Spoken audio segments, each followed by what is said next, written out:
माई devil husband contract marriage part 3। Ruchika room में रोते रोते कब सो गई उसे पता ही नहीं चला। इधर रॉकी बहुत गुस्से में कार चला रहा था, वहीं एक जगह अपनी कार रोककर वो अंदर चला गया। ये रॉकी का फार्म हाउस था। उसके पीछे ही माहिर उसके घर में प्रवेश किया क्योंकि उसे रॉकी की फिक्र थी। वो उसे अकेला नहीं छोड़ सकता था। रॉकी वहीं गुस्से में जाकर एक फोटो के सामने खड़ा हो गया। ये उसके मॉम डैड का पिक था। उसके सामने वो घुटने के बल बैठकर रोने लगा। क्यों, आखिर क्यों? तुमने ऐसा क्यों किया? रुचिका, तुम्हारी वजह से मेरे मॉम डैड की जान गई, सिर्फ तुम्हारी वजह से। उसकी बात सुनकर माहिर एक पल के लिए शॉक हो गया। क्या? रुचिका की वजह से? लेकिन कैसे? वो तो उनका एक्सीडेंट हुआ था। माहिर जल्दी से रॉकी के पास पहुंचकर उसे पकड़ लिया। रॉकी, क्या बोल रहे हो? रुचिका की वजह से? लेकिन कैसे? रॉकी माहिर को देखकर बिल्कुल शांत हो गया और बोला, जिस कार से मॉम डैड का एक्सीडेंट हुआ था उस कार में रुचिका थी और वही ड्राइव कर रही थी। उसने मेरे मॉम डैड को मार डाला। मैंने उससे शादी इसीलिए की ताकि मैं उसका बदला ले सकूं। माहिर उसे देखकर बोला, नहीं रॉकी, मुझे लग रहा है तुमको शायद कोई गलतफहमी हुई है, क्योंकि रुचिका ऐसा नहीं कर सकती। रॉकी ने गुस्से में उसे देखते हुए बोला, तुम उसकी तरफदारी कर रहे हो जिसने मेरे मॉम डैड को मुझसे छीन लिया। माहिर कुछ नहीं बोला और रॉकी को शांत करके वापस मेंशन ले आया।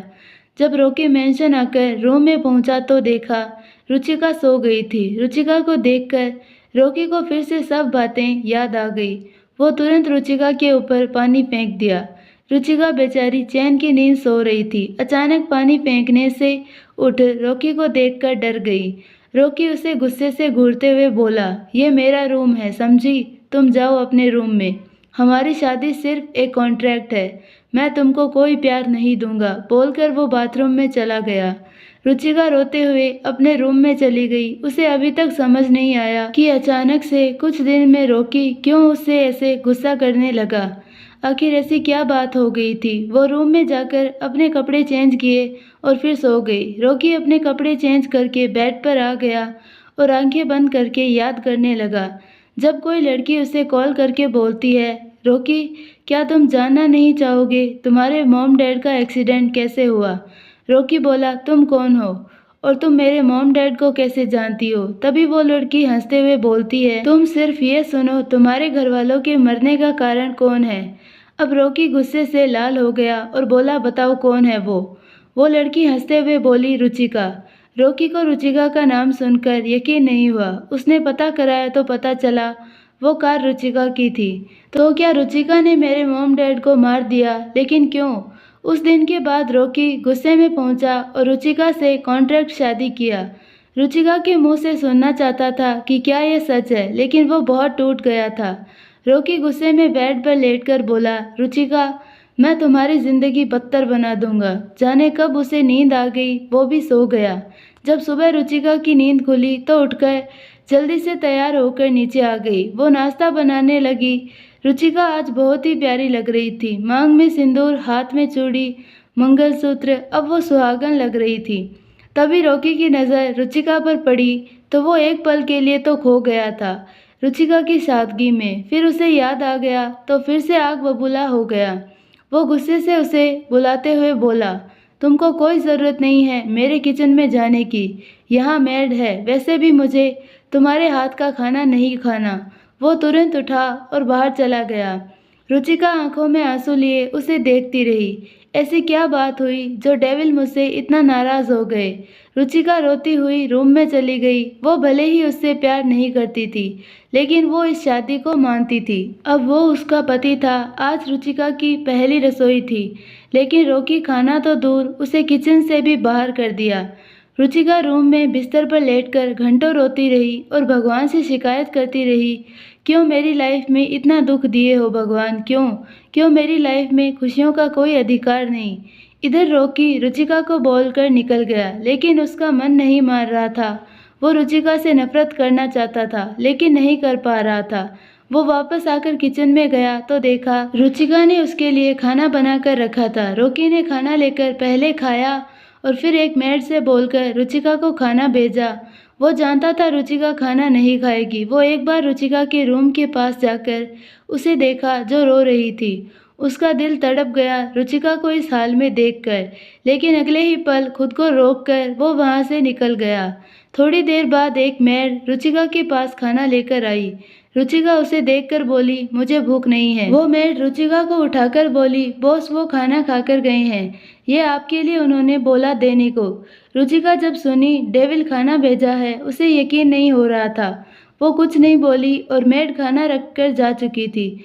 रुचिका खाना खाने लगी, उसकी आंखों में आंसू अभी भी थे। वो कुछ समझ नहीं पा रही थी। वो बोली, मैं डेविल से पूछ कर रहूंगी क्यों मुझसे ऐसे नाराज है, आखिर मैंने क्या किया है। रॉकी वहां से सीधे ऑफिस पहुंच गया। वो रुचिका को इस कंडीशन में नहीं देख पाया, जबकि वो उसे और तकलीफ देना चाहता था। लेकिन जब वो तकलीफ में थी तो क्यों नहीं देख पाया। उसका मन मान नहीं रहा था कि रुचिका की वजह से उसके मॉम डैड नहीं रहे। उसका दिल बिल्कुल भी नहीं मान रहा था, लेकिन दिमाग कहता था रुचिका ने जो किया उसे सजा मिलेगी। रुचिका रॉकी के हाथों से भेजा खाना खाने लगी और उसकी आंखों से आंसू छलक गया। अगर उनको मेरे से फर्क पड़ता है तो क्यों वो मेरे साथ ऐसा कर रहे हैं। तभी उसे याद आया आज उसे होटल जाना होगा, क्योंकि आज का सभी काम उसे ही मैनेज करना था। तभी उसके मोबाइल के मैसेज के नोटिफिकेशन शो होने लगा। वो जल्दी से खाना खाकर तैयार होकर नीचे आई। उसने अब सूट पहन रखा था। उसे ऑफिस जाना था, क्योंकि वहाँ होटल में वीआईपी आने वाले थे, जिनकी खातिरदारी की जिम्मेदारी रुचिका और कोयल की थी। रुचिका जल्दी से वहां से निकल गई, लेकिन किसी ने रोका नहीं। उसे लगा शायद डेविल के आदमी उसे रोके, लेकिन किसी ने कुछ भी नहीं कहा। जब वो होटल पहुंची तो कोयल भी पहुंच गई थी। वो वहां रुचिका को देखकर बहुत खुश हुई। तभी वहां से आ रही जीहू उसे देखकर शॉक हो गई। क्या ये रुचिका है? उसके मांग में सिंदूर। क्या इसने शादी कर ली? लेकिन किससे? कहीं इसने मेरे नितिन से तो नहीं। वो गुस्से से जलने लगी, क्योंकि उसे लगा कि रुचिका ने नितिन से शादी कर ली है। रुचिका को देखकर मैनेजर ने राहत की सांस ली और जल्दी से उसके पास जाकर बोला, जल्दी से सब सही करो, क्योंकि अभी वो लोग आते ही होंगे। रुचिका को पता नहीं था कौन ऐसे वीआईपी लोग हैं। वो जल्दी से सब काम खत्म करके एक टेबल सही कर रही थी कि तभी उसकी नज़र जीविका पर पड़ी। जीविका पूरे एटीट्यूड से अंदर आई और सीधे रुचिका के पास पहुंची और उसको टेबल सही करते देख बोली, ओ मेरी प्यारी बहना, तुमको क्या क्या करना पड़ रहा है, मुझे तो बहुत अफसोस हो रहा है। रुचिका उसकी बात चुपचाप सुनती रही। जीविका रुचिका के गोद लिए हुए मॉम डैड की बेटी थी। रुचिका एक अनाथ लड़की थी जिसे जीविका के घर वालों ने गोद लिया था, लेकिन जीविका बचपन से ही उससे चिढ़ती आई थी, क्योंकि रुचिका दिखने में सुंदर थी और पढ़ने में भी। इसीलिए जीविका घर में उसे बहुत परेशान किया करती थी, और जब उसके घर वाले कहीं गए थे तो उसे चोरी की इल्ज़ाम लगाकर घर से बाहर कर दिया। जीविका के डैड रुचिका को बहुत प्यार करते थे, जबकि उसकी मॉम रुचिका से नफरत करती थी। इसीलिए उसने जीविका का पूरा साथ दिया रुचिका को घर से निकलवाने में। जीविका ने ऐसा कहा जिससे उसके मॉम डैड भी कुछ नहीं किए। रुचिका जब बेघर हो गई थी तब उसका साथ कोयल ने दिया था। रुचिका और कोयल यही जॉब करने लगी और फिर वहीं पास में ही रूम लेकर रहने लगी, उन सब से दूर। लेकिन आज फिर जीविका को अपने सामने देखकर रुचिका को फिर से सब बातें याद आ गई, लेकिन वो कुछ नहीं बोल सकी। तभी कुछ लोग बोले, हमारे वीआईपी आ गए और वो इस होटल के ओनर भी हैं। रुचिका ने जब देखा तो वो शौक रह गई, क्योंकि वो और कोई नहीं, रॉकी था। रॉकी राजा की तरह आगे बढ़ रहा था और उसके पीछे उसके गार्ड और उसके बगल में माहिर उसको प्रोटेक्ट करते हुए। तभी जीविका रुचिका को अपने सामने से हटाकर वहां से निकल गई। रॉकी ने एक बार रुचिका को देखा और फिर नज़र फेरकर दूसरी ओर चला गया। कोयल उसे देखकर रुचिका से पूछना चाह रही थी, लेकिन अभी उसे बहुत काम था, जिससे वो काम में लग गई। रुचिका के बताए हुए लोग रॉकी का स्वागत किए और उसे बुके देकर अंदर बुलाया। जीविका एक रूम में किसी का इंतजार करने लगी कि तभी वहां रॉकी पहुंचा। जीविका ने रॉकी को देखकर उसमें खोने लगी थी कि तभी रॉकी बोला, जीविका बताओ तुमने ये मीटिंग क्यों रखी थी? जीविका बोली, तुम जानना चाहते हो ना, रुचिका ने कैसे तुम्हारे मॉम डैड को मार डाला। रॉकी अपने मॉम डैड का नाम सुनकर फिर से गुस्से से लाल हो गया और आंखें लाल किए बोला, बताओ जीविका। जीविका ने तिरछी स्माइल के साथ उसे बताया, जिसे सुनकर रॉकी की आंखें चौड़ी हो गई और वो गुस्से से वहीं पड़ा सामान फेंकने लगा। मैं उसे मार दूंगा, छोड़ूंगा नहीं, बोलकर बाहर आ गया। जीविका मुस्कुराने लगी क्योंकि उसका काम हो चुका था। वो रुचिका को हर तरह से बर्बाद करना चाहती थी, जो हो गया था। अब वो तुरंत होटल से बाहर जाने लगी। तभी उसकी नज़र रुचिका पर पड़ी, जो शांत खड़ी थी। जीविका उसके पास जाकर बोलती है, रुचिका, बेस्ट ऑफ लक मेरी बहन। रुचिका को कुछ नहीं समझ आया। जीविका बोलकर जा चुकी थी। माहिर रॉकी को संभलकर समझा रहा था, लेकिन रॉकी कुछ मानने को तैयार ही नहीं था। उसने कुछ नहीं खाया और सब फेंकते हुए बोला, उस लड़की का बना कुछ भी नहीं देख सकता, हटाओ मेरे सामने से। वो बोलकर बाहर आ गया और रुचिका का हाथ पकड़कर होटल से बाहर आ गया। रुचिका उसे एकटक देख रही थी, लेकिन कुछ बोल नहीं पा रही थी। रॉकी ने उसे कार में बैठाकर कार स्टार्ट कर दी और एक सुनसान जगह पर कार रोक दिया। ये रॉकी का फार्म हाउस था। रुचिका को बाहर निकालकर अंदर ले गया। उसे ले जाकर अपने मॉम डैड की फोटो दिखाकर बोला, देखो इनको। क्यों किया तुमने ऐसा, क्यों? तुमने इनको मार डाला, क्या बिगाड़ा था इन्होंने तुम्हारा? बोलो रुचिका। उन दोनों को फोटो देखकर पहले शौक हो गई, फिर बोली, मैंने अंकल आंटी को कुछ नहीं किया, बल्कि मैंने तो इन लोगों को। और कुछ बोलती कि तभी उसके गाल पर एक थप्पड़ लगा।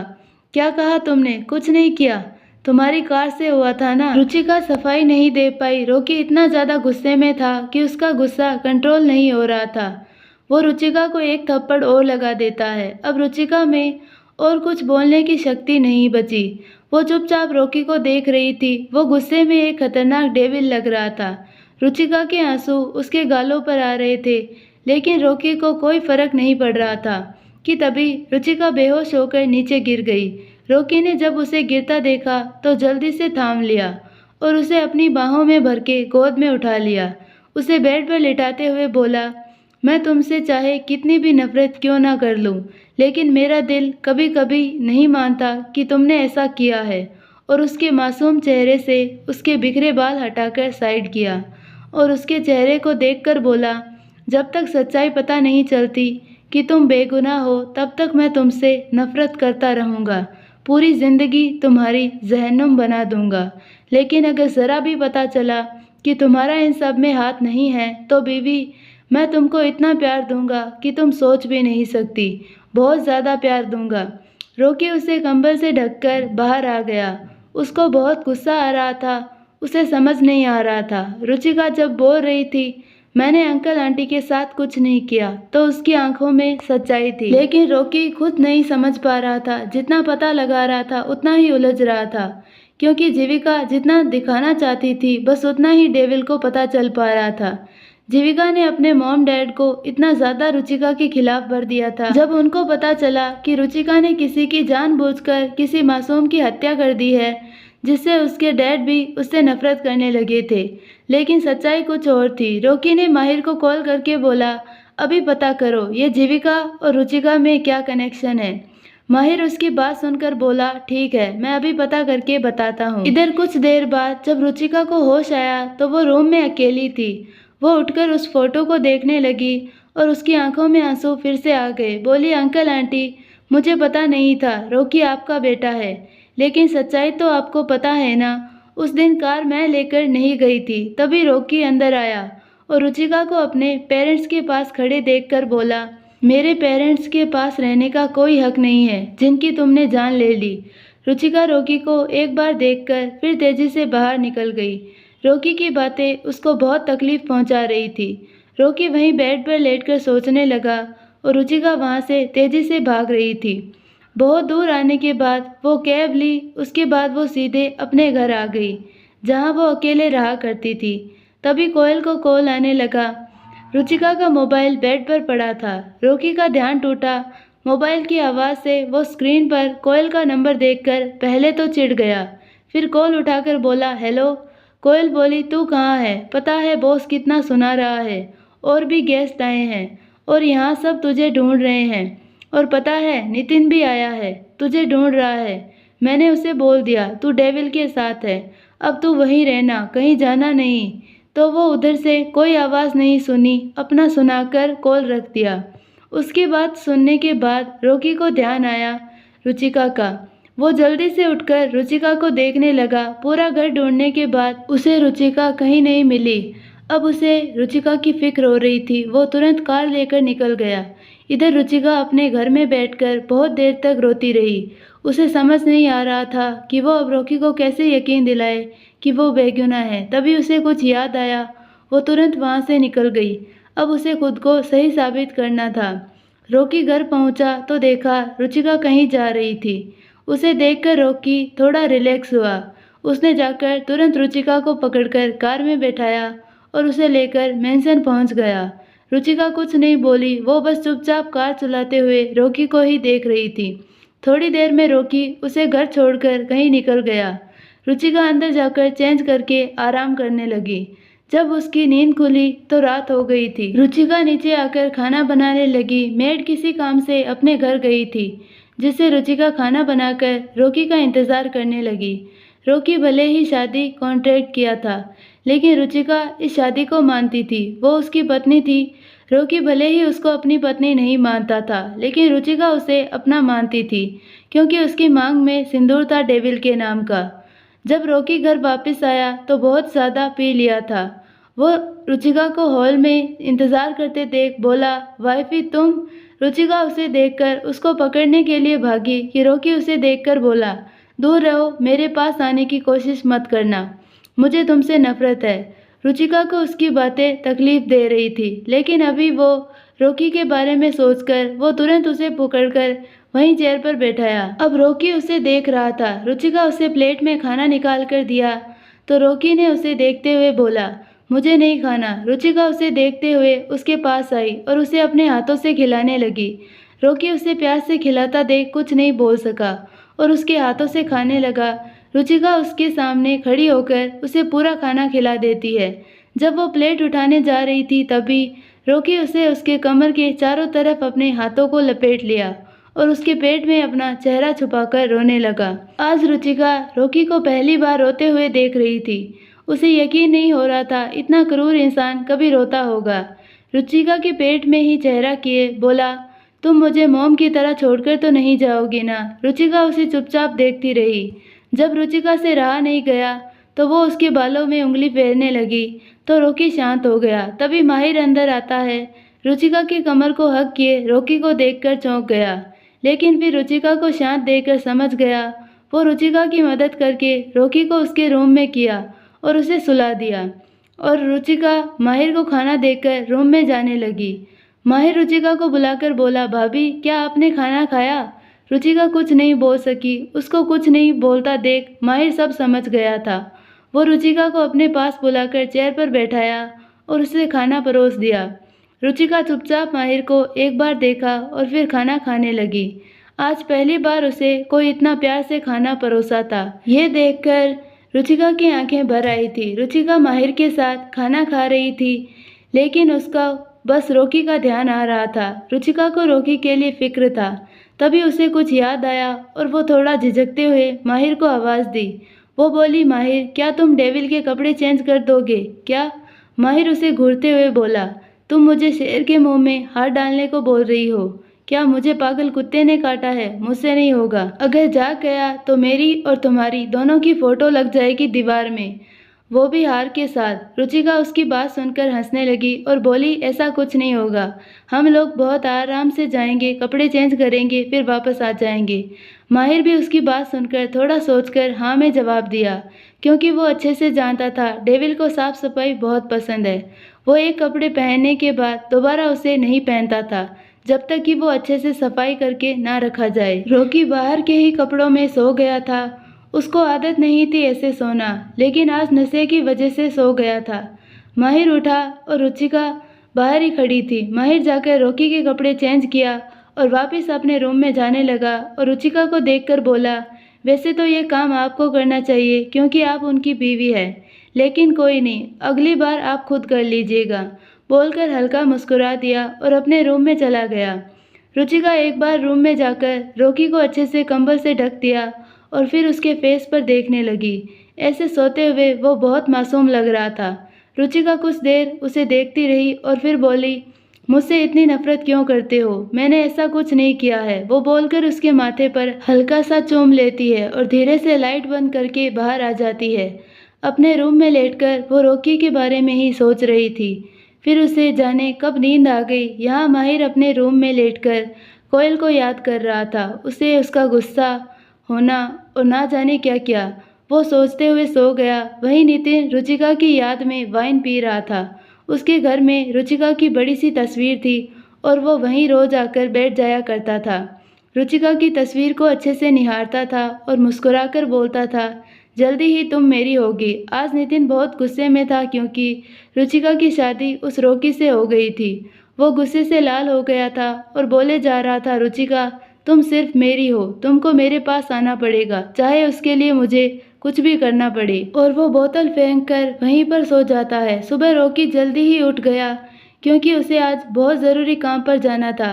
वहीं माहिर भी जग गया क्योंकि दोनों को साथ ही जाना था। रुचिका तो अभी सो रही थी। रॉकी एक बार रूम में जाकर रुचिका को देखा, जो सोते वक्त बहुत प्यारी लग रही थी। वो एक बार उसके माथे को चूमा और फिर बाहर आ गया। माहिर और रॉकी अपने काम से चले गए। उनके जाने के बाद रुचिका नींद से जगी। उसे अपने माथे पर थोड़ा अजीब लगा। वो अपना हाथ रखकर कुछ देर देखती रही, फिर बाथरूम में शावर लेकर जल्दी से तैयार हो गई। वो नाश्ता करके होटल के लिए निकल गई। कोयल भी आ गई थी। दोनों मिलकर बातें करने लगी कि तभी जीव आई और गुस्से से भर गई और जाते हुए बोलती है, तुमको तो मैं छोड़ूंगी नहीं, बस एक बार नितिन मेरा हो जाए फिर देखना। वो गुस्से से तमतमाते हुए दूसरी साइड चली गई। उसके जाने के बाद रुचिका और कोयल हंसने लगी। इधर रॉकी और माहिर एक बड़ी सी बिल्डिंग के सामने खड़े थे। दोनों ही उस बिल्डिंग में एंटर किए। उनके बताए आदमी के अनुसार यहाँ बड़ी डील होने वाली थी। जो जो यहाँ डील करने वाला था वो जीनियस का आदमी है। रॉकी जीनियस का पता लगाने के लिए यहाँ आया था। जीनियस इतना बड़ा माफिया था कि उसे कोई देखा भी नहीं था सिवाय रॉकी के। जब माहिर और रॉकी अंदर पहुंचे तो डील पक्की हो गई थी और दोनों हाथ मिलाकर जैसे ही एक दूसरे को बाय बोलने लगे, तभी वहां रॉकी को देखकर डर कर भागने लगे। रॉकी बहुत शांति से उन लोगों को देखकर पूछा, जीनियस कहाँ है? लेकिन किसी ने जवाब नहीं दिया। कुछ आदमी रॉकी पर गोली चलाने लगे तो रॉकी और माहिर बहुत फुर्ती से लड़ने लगे। दोनों ने बहुत ही आराम से सभी आदमियों को मार गिराया। एक बार फिर उसने जीनियस की डील खराब कर दी थी। रॉकी को कुछ भी पता नहीं चला जीनियस के बारे में क्योंकि वो सिर्फ पैसे से खरीदे जीनियस के आदमी थे। कोई जीनियस को जानता नहीं था। रॉकी गुस्से से वहीं बैठ गया। जीनियस तुझे तो मैं छोड़ूंगा नहीं, बहुत जल्दी तुमको मैं ढूंढ लूंगा। माहिर को रॉकी का दर्द पता था। आखिर इन सब में रॉकी की पूरी फैमिली तबाह हो गई थी। एक मॉम डैड ही बचे थे, वो भी कुछ साल पहले ही खत्म हो गए एक कार एक्सीडेंट में। रॉकी अकेला हो गया था। उसके पास माहिर के सिवाय कोई नहीं था। रुचिका को वो अपना मानता था, लेकिन उससे भी उसे पता चला कि वो उसके मॉम डैड के मरने का कारण है तो वो टूट गया था क्योंकि वो रुचिका को अपनी लाइफ में लाना चाहता था। लेकिन आज जो भी हो रहा है उसको सोचकर रॉकी बार बार टूट रहा है। माहिर ने उसे संभालकर कार में बैठाया और घर चल पड़ा। जब दोनों घर आए तो काफी रात हो चुकी थी। रॉकी की आंखें रुचिका को ढूंढ रही थी, लेकिन वो अपने नफरत के आगे बोल नहीं पा रहा था। तभी माहिर उसे बोला, जाओ भाई कपड़े चेंज कर लो। रॉकी बिना कुछ बोले अपने रूम की तरफ चला गया, लेकिन वो अपने रूम में ना जाकर एक बार रुचिका के रूम के पास जाकर उसके रूम में देखा तो रुचिका नहीं थी। रॉकी चौंक गया। रुचिका कहाँ होगी इस वक्त? रॉकी से रहा नहीं गया। वो बाहर आकर मेड को बुलाया। मेड बोली, जी बॉस। रॉकी ने उसे देखा, बोला, रुचिका कहाँ है? मेड उसे देखते हुए बोली, बॉस वो रुचिका मैडम आज घर नहीं आई। रॉकी उसकी बात सुनकर चौंक गया। क्या घर नहीं आई? कहाँ है? रॉकी को रुचिका की फिक्र थी। वो उसे घर में नहीं देखकर गुस्से से ढूंढने लगा। माहिर भी उसकी बेचैनी समझ रहा था। वो भी उसके साथ रुचिका को ढूंढने लगा। थोड़ी ही देर में दोनों होटल पहुंचे जहां रुचिका काम करती थी। दोनों अंदर जाकर देखे तो पार्टी चल रही थी, लेकिन रुचिका कहीं नहीं दिखी। माहिर पहले कोयल को कॉल किया और उससे रुचिका के बारे में पूछा तो पता चला कि वो तो आज जल्दी निकल गई थी। कोयल बोली, मैं अभी घर पहुंची हूँ। माहिर भी घबरा गया। रुचिका वहां से जल्दी ही निकली थी तो अभी तक पहुंची क्यों नहीं? रॉकी को कुछ समझ नहीं आ रहा था। वो उससे नफरत जरूर करता था, लेकिन उससे प्यार भी करता था, भले ही कभी वो अपना प्यार नहीं दिखा पाया। आज जब रुचिका उसे नहीं मिली तो उसको जैसे सब अंधेरा लगने लगा। रॉकी और माहिर पूरी रात उसे ढूंढते रहे, लेकिन रुचिका का कुछ पता नहीं चल रहा था। रॉकी पूरी रात सोया नहीं, उसे रह रहकर रुचिका का ध्यान आ जाता है। माहिर उसकी हालत समझ रहा था, आखिर वो उसे बचपन से जानता था। इधर एक रूम में रुचिका सोई थी। जब अचानक उसकी नींद खुली तो खुद को कहीं दूसरी जगह पाकर परेशान हो गई। वो उठकर अपना मोबाइल और पर्स देखने लगी तो उसे कहीं नहीं मिला। उसे समझ नहीं आ रहा था, वो होटल से निकली थी तो आज जल्दी, ताकि कुछ पता कर सके, क्योंकि डेविल की बेरुखी उससे अब बर्दाश्त नहीं हो रही थी। लेकिन उसे चक्कर आया और वो बेहोश हो गई। फिर क्या हुआ उसे कुछ याद नहीं था। तभी दरवाज़ा खुला, उसमें से मुस्कुराता हुआ नितिन अंदर आया। रुचिका फिर से नितिन के पास खुद को पाकर वो घबरा गई और उसे खुद के पास आने से रोकने लगी। नितिन उसके पास बैठ गया एंड उसे देखते हुए बोला, मैं तुमको अपने पास लाया हूँ। ये बात अब तक रॉकी को पता चल गया होगा। उसकी बात सुनकर रुचिका मुस्कुरा दी। रुचिका को मुस्कुराता देख नितिन गुस्से से उसे देखते हुए बोला, मैं तुमको जितना कहूँ उतना तुम करो, नहीं तो तुम नहीं जानती इस बार मैं क्या कर सकता हूँ। रुचिका चुपचाप उसकी बात सुनती रही और नितिन बोला, रॉकी तुमको लेने आएगा, तुमको उसे यहाँ से भगाना होगा, कहना होगा कि तुम मुझसे प्यार करती हो। अगर नहीं कहा तो रुचिका गुस्से में बोली, क्या करोगे? फिर मुझे टॉर्चर करोगे? इस बार कुछ नहीं समझी तो नितिन उसकी तरफ देखकर मुस्कुरा दिया और उसके कान के पास जाकर कुछ कहा, जिससे रुचिका उदास हो गई। नितिन वहां से निकल गया क्योंकि उसका काम हो चुका था। कुछ ही देर में रॉकी अपने ढेर सारे गार्ड को लेकर पहुंचा। वैसे तो नितिन रॉकी के आगे कुछ नहीं था, लेकिन इस वक्त नितिन रुचिका को अपने पास रखा था, जिससे रॉकी हर काम सोच समझकर कर रहा था। उसे डर था कहीं उसकी एक गलती से रुचिका की जान जा सकती है। वो अंदर आकर नितिन के सामने सोफे पर पैर रखकर बैठ गया। इस वक्त रॉकी के चेहरे पर कोई भी एक्सप्रेशन नहीं था, वो बिल्कुल शांत था। तभी नितिन रुचिका को उसके सामने आने का इशारा करता है। कुछ ही देर में उसके गार्ड रुचिका को रॉकी के सामने कर देते हैं। रॉकी रुचिका को एकटक देखता रहा। इस वक्त रुचिका काफी कमजोर लग रही थी। रॉकी रुचिका को खींचकर अपने सीने से लगा लिया। रुचिका उसे बस देखती रही। इस वक्त रुचिका को समझ नहीं आ रहा था कि कैसे वो रॉकी को यहाँ से भेजे। तभी नितिन रुचिका को इशारा करता है। रुचिका रॉकी को धक्का देकर खुद से दूर कर देती है। फिर उसको बिना देखे बोलती है, आप यहाँ क्यों आए हैं? आपको मेरे लिए यहाँ आने की ज़रूरत नहीं है, मैं यहाँ अपनी मर्जी से आई हूँ। रॉकी उसे घूरते हुए बोला, शट अप, बहुत बोल लिया, आप चलो। रुचिका उसका हाथ हटाकर बोलती है, मैं नितिन से प्यार करती हूँ, आप चले जाइए, मुझे नितिन के साथ रहना है। रॉकी रुचिका के चेहरे को बहुत ध्यान से देख रहा था, लेकिन रुचिका उसकी तरफ बिल्कुल भी नहीं देख रही थी। रॉकी उसका चेहरा देखकर ही समझ गया था कि वो झूठ बोल रही है। कुछ तो मजबूरी होगी इसकी। वो रुचिका को फिर से कुछ नहीं बोला और अपने गार्ड को लेकर वापस मेंशन आ गया। उसके जाने के बाद रुचिका तेजी से भागकर रूम में गई और तेज तेज रोने लगी। और वो रॉकी से झूठ बोलकर बहुत परेशान थी, क्योंकि नितिन उसके डैड, जिसने रुचिका को गोद लिया था, को मारने के लिए बोला था। रुचिका उनको खोना नहीं चाहती थी, क्योंकि एक वही इंसान है जो उससे प्यार करते हैं। थोड़ा नाराज है जीविका के कहने पर, लेकिन फिर भी उनको रुचिका की फिक्र थी। इधर रॉकी गुस्से में अपने मेंशन पहुंचकर सामान इधर उधर फेंक रहा था। उसे समझ नहीं आ रहा था वो आखिर ऐसा कैसे कह सकती है, क्यों उस मामूली इंसान से डर रही है? क्या उसको पता नहीं उसका हस्बैंड एक डेविल है? उसको किसी से डरने की जरूरत नहीं है। रॉकी इस वक्त बहुत गुस्से में था। उसे रुचिका की याद आ रही थी। जब रुचिका ने उसे जाने को बोला था, उसकी आंखों में आंसू थे। इसका मतलब वो बिल्कुल वहाँ नहीं रहना चाहती थी। उसकी कोई मजबूरी थी, इसीलिए उसने ऐसा किया था। रॉकी माहिर को कुछ समझाकर निकल गया बाहर। माहिर कार लेकर सीधे नितिन के घर पहुंचा।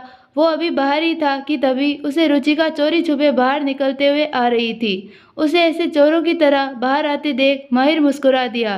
बोला, रुचिका भी यहाँ चैन से कुछ देर नहीं बैठ सकती, और उसे बुलाकर कार में बैठने का इशारा किया। रुचिका भी माहिर को वहाँ देखकर खुश हो गई थी और उसके साथ मेंशन निकल गई। इधर नितिन बेफिक्र सोया था। उसे नहीं पता था कि रुचिका गायब हो चुकी है। रुचिका माहिर के साथ मेंशन पहुंच गई थी। आई होप आपको ये पार्ट पसंद आया होगा, और अगर पसंद आया तो प्लीज़ हमारे वीडियो को लाइक, शेयर और चैनल को सब्सक्राइब ज़रूर कीजिए, और बेल आइकन नोटिफिकेशन को ऑल पर सिलेक्ट कर दीजिए, ताकि हमारी सारी वीडियोज़ की नोटिफिकेशन आपको मिलती रहे। धन्यवाद। मिलते हैं नेक्स्ट वीडियो में।